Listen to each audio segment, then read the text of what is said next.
What do you do for the chess team? I'm first board for the chess team, which means I would be going to varsity meets and playing the other team as captain.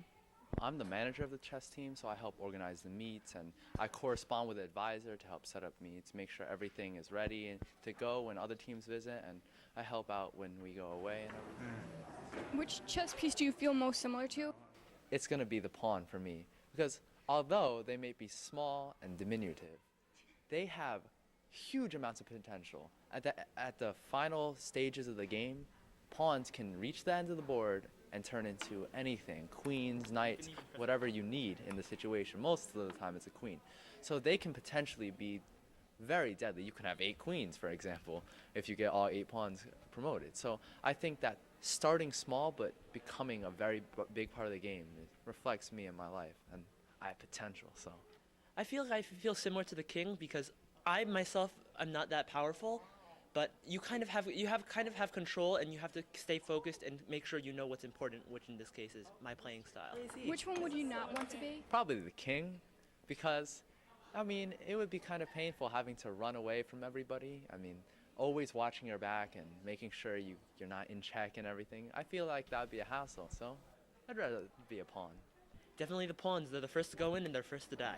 Are there any lessons you've taken from chess that you apply to everyday life? Yeah, I'd say that I do. I mean, chess is all about looking ahead and really planning out what you're trying to do, and I think that really helps me out when I'm making plans for my future. And not only that, but you can't factor in what your opponent will do, so you need to be able to plan for contingencies, and I think that's really helped me adapt and become more flexible as a person.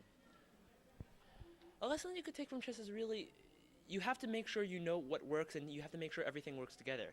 Because all your pieces have to work in perfect harmony, or else your opponent's going to get the better of you and win. And that's the same thing with your goals in life. If one part of the thing is not very good, you have to work to improve it. Explain speed chess. Speed chess is when players have a short amount of time to play the entire game, such as 5 minutes each or 3 minutes each, and they have to complete the game. If they run out of time, they lose. It's usually very fast-paced, and silly mistakes are actually made a lot more in this because, you know, you don't have that as much time to think, but it makes for very interesting chess because you have to play very fast. How do you bring out the team aspect in the chess team?